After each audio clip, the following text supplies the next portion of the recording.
We're delighted to be invited to speak to you today. I suppose I'd just like to start out with a thank you to the Heritage Council and particularly the National Heritage Week team for their organisation and support of communities like ours. I think it's exceptional, and it just has to be said that it's really helped. Our interactions with them have really helped us to run events and understand what heritage is. And I suppose I'm a member of a group that started out as a 15 member strong group, and now we have 54 members of our community volunteering to share and protect our heritage. And I suppose the story really is that 10 years ago, I suppose very few of us could have defined heritage very well. We're still learning, to be honest with you. The story is about us learning how to share our heritage through National Heritage Week, and the role that has played in supporting our community as a regenerative tourism support, because our community at the time we formed was really at risk and at a crisis point, and sharing of our heritage has been absolutely an essential part of our success in protecting the place that we live in and that we love. So for those of you who don't know Maharees, it's a little tombolo on the north of the Dingle Peninsula. It's a habitat, so it's a Natura 2000 site. It's a 2 SAC designation, Special Area of Conservation, and it has a Special Protection Area designation. So it's home to 300 humans who live to the north of the hatch marks there. If you look at the bottom there, you can see the map, and the hatch marks along the main body of the tombolo is where the sand dune system is, and most of the human population live to the north of that. And you have to drive through that sand dune system to get home at the end of the day if you're working in the mainland, you might say. And also in this slide are some of our non-human community members, or some people might call them qualifying interests, but we know them as the Natterjack toad, top left. Maharees and Castle Gregory is home to 50 to 70% of the Natterjack toad population on any given year. There you have the bee orchid, the pyramidal orchid, and our visiting Brent geese who overwinter along Tralee Bay. And Maharees is also, as we have learned in the last 10 years or so to a greater degree, very rich in tangible, intangible and natural heritage. So in the bottom picture there you'll see the early Christian monastic site on Elan Tannig, and you'll see just above it the little terns that also they breed on Elan Tannig, and they fly in from Western Africa every summer, and they're hopefully nesting there now as we're talking. And the top left we have a Kiro cross, which is again connected to that early monastic site, we think, and that's in our Kilshannig graveyard in Maharees. So an area that was very rich really in built heritage and also living heritage. So you can see there the currachs, or we call them canoes in Maharees, which are still made in Maharees today and still raced today in Maharees. And it's also an area that has a high tourism footprint.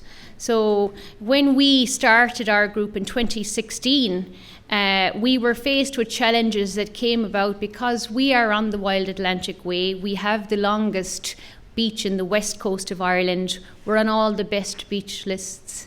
We have a blue flag beach. It's amazing surfing destination, because if you look at the tombolo, you have bays to the north, south and east, and so if the conditions aren't good on one side, usually they're good on the other, so surfers love the place for that.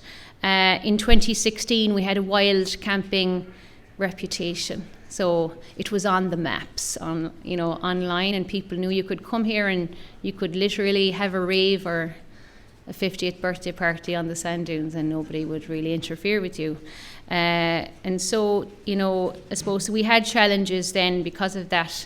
I always colour in the Dingle Peninsula actually when I'm showing where Maharees is on the map, because if I just coloured in the Maharees Tombola, you probably wouldn't see it on that map at all. It's so small in comparison to the rest of it. But all of that human activity was taking its toll on our sand dune system. And this is one particular site called Maharees, where 30 years of driving, camping, lighting fires, having raves and birthday parties, etc., ended up with this sand dune becoming totally devegetated, and the marram grass that binds the sand and also is an anchor plant for other species just disappeared, and the road was suddenly at risk, and this whole sand dune section was at risk, and it was really tricky. It was post-economic crash. We didn't have a National Parks and Wildlife Service ranger at the time, and it was very, very unclear as to what should be done. Because of the variety of stakeholders, there was no community organisation in place. And it kind of came to a head in 2015-16, that winter of a series of Atlantic storms. You might remember, it was the first year that the storms were named in Ireland. So we had characters like Desmond, Eva and Frank, who really broke our hearts, I'll tell you. It was the winter from hell in Maharees. And you couldn't get up the road because these storms were driving sand up and over the sand dune and onto the road. You had 3-4 foot sand drifts. You'd want a 4-wheel drive or a tractor to get anywhere. The children were delighted. They didn't have to go to school. The bus couldn't get down the road. But it was a worrying time for the community. We started acting then, so that's how we formed. And our story isn't just the 15 people that acted together at the time. It's actually a result, our success, and you'll see in a minute, like I suppose on that particular site, Maharees, what has transpired since we started enacting. But really it is a culmination of us reaching out to anyone who could help us, any state agency, anyone we thought that could be an expert, and the Heritage Council have certainly played their role in that, as have many other actors, and some are represented here today. So what we started out life as a group that was trying to sort coastal erosion, like what could we do to save our coastline, and we started trialling nature-based solutions for dune management, which essentially meant you control access onto the dune, plant marram grass where the vegetation is gone, and just leave that vegetation come back, and the dune actually does recover. It's amazing how nature can recover when we give it a chance. But really we were unpopular at the time because we were preventing people who had enjoyed walking on a sand dune, lying out on a sand dune for 30 years, the privilege of that.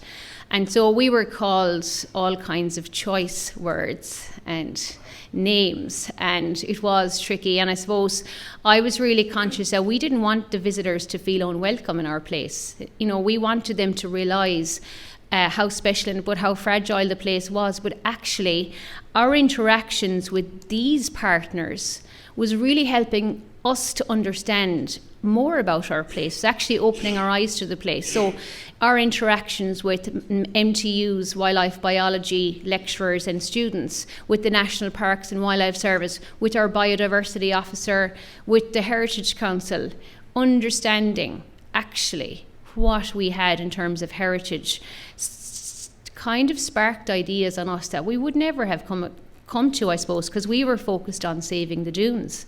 So I guess we were, while all of this transformation was happening, and you can see there the comparison between the 2016 sand dune and the 2025, it's kind of like our calling card to say, look, this actually worked.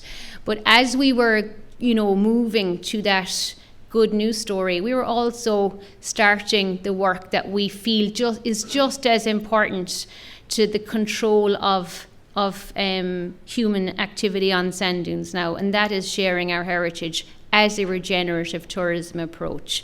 So our area needs tourism. It is the single biggest economy where we live. People need it to survive, we want our young people to have a future, so we need some jobs for them, so tourism is probably the most viable of those for us. So regenerative tourism is a concept that goes beyond sustainable tourism, aiming not only to minimise negative impacts but actually to contribute to the restoration and regeneration of ecosystems, communities and cultural heritage. And for us, it's about a community saying what it wants. What do we want? What do we not want? And giving visitors opportunities to learn and help us. And so opportunities to help us come in the form of donate to us. We are a charity. Opportunities to help us come in the form of come beach cleaning with us, collect beach litter with us, plant marram grass with us, learn about our place with us, and know who we are too. So I guess our first foray into heritage sharing walks and talks was in 2017. We were 1 year in. Our biodiversity officer had given us a panel on sand dunes, and we said, oh, there's Heritage Council funding. Let's go for that, and put up a panel about the birds. And we had Michael O'Cleary, a brilliant birder, ready to go with images. And guess what? There was this requirement of having a National Heritage Week event, and we were like, what? What do we have to do now? So we decided we were going to have a walk. And if you see the picture on the right, we decided we were going to walk the whole perimeter of the Tombolo of Maharees, which is 10 kilometres. Now, don't laugh. We actually did a walk. It took about 2.5 hours, right, in our minds, right? But actually, on the day, it took about 4 or 5 because we were stopping, of course. We never thought we'd be stopping so long or there'd be so many questions. And I always refer to that photograph as the Nile and the 9 hostages, because I felt like these people felt they were taken hostage after a while. Some of them were wondering, when can we go home? But we learned from it, you know. So I suppose the message that I really want to say today is start, as Ronan had already said, start small, develop your capabilities, and, you know, things will evolve from that. And things did evolve from that. So we then decided, okay, we want people to know the names of the places. We want them to know how to pronounce the names of the places. So Martin Lynch, we're very lucky, and this goes back to reaching out to the people in your community who are experts or who know things. So Martin was a local historian, and he was quite interested in the concept of the Loganamnaka. So he had funding from the BIM flag, and he created this brilliant handbook called Loganamnaka of Maharees. And it's got a phonetic pronunciation, the Irish pronunciation, and also why things were called why they were. And so that was a big project for us, and that gave us, again, the courage to go for another Heritage Council project in next year. So 2021 grant scheme, we got a little heritage trail. It's a little mobile accessible guide. If you were to land into Maharees, you can have this on your phone and it'll give you a little guided tour around Maharees. And Vinnie Hyland did that for us, and it was during the pandemic, so it was quite a challenge, but the Heritage Council funding got us that, and that then became a platform since then for a series of walks and talks every summer. So we have about 20 events going on throughout the year. Most of them are at the summer. They're all free. We want them to be inclusive. We want families to come down and not have to put their hands in their pockets. So we fundraise for this. We apply for every funding scheme going. But, you know, in terms of these walks, it's been essentially LawPro, a Heritage Council, Kerry County Council have provided a lot of the funding for this. But we organise them. So we promote them. We take bookings, and then we go on the walks with them. So last night there was a Natterjack Toad event, and we had 3 or 4 members of our committee. See, we've so many involved now, it's spreading the load, I guess, and that's, as you get successful, people will want to join, you know, and help out somehow, and then the load gets spread. But I guess, like, this is essential, and, you know, for us in terms of meeting our visitors, getting to know them. They realise we're doing this voluntarily because we love our place so much, and then that buys in so much goodwill from them. And here's a lovely quote from one of the attendees. Another fascinating event, learned so much about local traditional practices. The walks were one of the highlights of the summer. So, like, I think people are really enjoying coming along and meeting everyone. This is Ed Carty, a birder, talking about the terns who are visiting Maharees at the time. On the right-hand side was Martin Lynch talking about the Loganamnaka. But back to National Heritage Week. So in 2023, we saw the theme, because since we had to put on Heritage Week events in 2017, we always put one on then. We put one on every year. So 2023, we saw the theme, and it was Living Heritage. And on that website, that web page, if you scroll down, there was a question, what is living heritage? And we were all like, good question. what the hell is living heritage? So when we looked at the definition, we went, oh, knowledge and skills. And, we had a meeting and someone said, well, we could look at the currachs. And someone else said, well, what about the mutton pie making for the pattern day? And someone else said, what about stonewall building? And suddenly we had like 8 or 9, 10 examples. And we said, how can we pick one of those? Why don't we have a little heritage trail that's a living heritage trail? So what we did was, and this was like on a shoestring, we hadn't 1 cent of a budget for this. It was just approaching and trying to get the right person to approach the right people to basically stand on a route that was about 1 kilometre between Fahamore and Coundiha and do a little demo of the living heritage. So we started out in Fahamore with stonewall building and seaweed collecting for the growing. And then we stopped into Monty's, the top there, and he just quickly talked about the tradition of currach building. And then we met Denny, who was in the fields, and he was talking about growing vegetables in Maharees. And then we met John Kennedy, and he talked about the evolution of lobster pots over the years, because he was fishing all his life. And then we met Jimmy Fitz, who talked about harvesting seaweed for food, as a food source. And so it kind of and Mary Ellen Mansell then made mutton pies. Literally made a mutton pie on the side of the road, which was hilarious. And there was about 50 people on the walk, and nobody knew what was going to happen next. We didn't even, half the time I didn't even know what was going to happen next, and it was hilarious because we ended up down in the green room, and the Maharee ran by. So I don't know if any of you know the ran. The ran is still a practice that happens in Maharees in the day after Christmas time. You dress up, play musical instruments, and you go around, they collect money and all that, and it's great fun. And so in the middle of the day, there were grown people in their pajamas and bells and whistles and musical instruments playing. And one of the attendees, I don't know if you can see it there, she commented on the post after saying she was fortunate to find herself completely by chance in a place where such random acts are considered normal. So we just had so much fun. I think the fun factor was really, really important in that one. But we ended up winning that Living Heritage Award, and we couldn't believe it because sure, it was just so haphazard. Like, to be honest, don't tell Ronan that. But anyway, we put loads of organisation into it. But then what happened then was, of course, we realised we hit a star in Monty, and the next year it was Intangible Cultural Heritage again. And we said, jeekers. And then LawPro had funding. So we were like, God, LawPro wants something water heritage orientated, and maybe we could cajole Monty, because Monty is a man who works. He doesn't want to be, standing around demonstrating much at all, and he doesn't have much time for it. So it was all about who would approach Monty. How could we get Monty to do this workshop? So anyway, for a finish he did, and we got him to build a real-life working currach, or canoe as we call it, in front of 60 people in Maharees with his grandchildren. And actually, after this event, didn't we find a film clip from the BBC from 1959 of Monty, his father, and his father before him making a currach in Maharees as well. So it was just, and again, looking to who you have in your community. One of the community members is a cameraman for a living, like. So he filmed the thing. And so we have that now on film of Monty and his grandsons making a currach together. And so again, we said, sure, we'll again chance our arm and put it in for the National Heritage Week Awards, and we won the inaugural Micheál Mara Hertig Intangible Cultural Heritage Award. So we were just amazed, absolutely, that we'd won it. And Monty was so happy, and his grandsons and his son was there, and it was just, and it got a load of coverage as well in the media.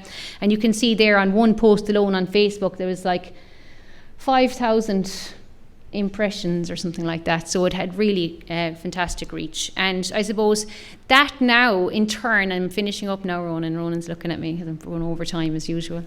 That now has inspired us to look at other examples of living heritage. So someone during the course of the winter said, does anyone have one of the Maharees Castle Gregory onion baskets? around in a shed anywhere. We'd love to try and recreate one. And we were like, what? An onion basket? So there was this industry in Maharees from the 1930s, probably to the 1980s, of onion growing, and there was a co-op. And so one of these pictures surfaced. We're after finding a picture of the onion basket. It's okay, we're going to have a workshop about it maybe. So it turns out that's my grandfather, right? And my uncles and my aunt, but I never actually looked at the basket. I was always looking at them, you know. So now we were hoping now that this summer we'll have people trained up in making these onion baskets, because I think for me they could be a laundry basket as well, maybe, and other uses. But I suppose that's the point that is inspirational about National Heritage Week. It makes you start looking at what else you can do and what else we have in our area. So key takeaways: check your insurance. We have a CLG, a company limited by guarantee. We have our own insurance, so we check back with our insurer to say we want to run this event. Do we have to pay a little bit extra money to make sure we're covered for this event? And they look for information. That's how we generally do it. Have a booking system. We just use email, and I'll tell you why. Because our events are never going to have 4,900 people at them, okay? So we have about maybe 50 people at an event, or we'll have a cap. We'll say we're max taking 60 at this event, but it builds relationships. We're in the relationship building business in our organisation. So when you're, taking a booking, sometimes people come back with a question, or you'll get to know the names, and you'll remember the names, and it kind of helps to build these relationships that are so important.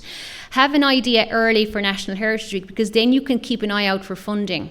So like if the earlier you can, the better, because then you might want to get funding for an expert. And I think that's a really good way, because you have Law Pro and your own county councils. Our county council has community support funding, Kerry, and we can apply for funding for events like that.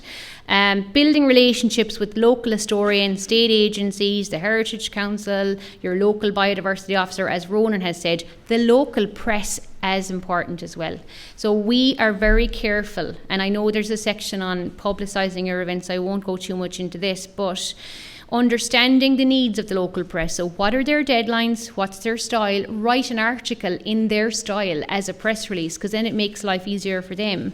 Try to have a budget for photography. Some newspapers want to send out their own photographer. Some newspapers will accept a good photograph from you. So kind of understanding them again, and it goes back to having conversations with reporters, really.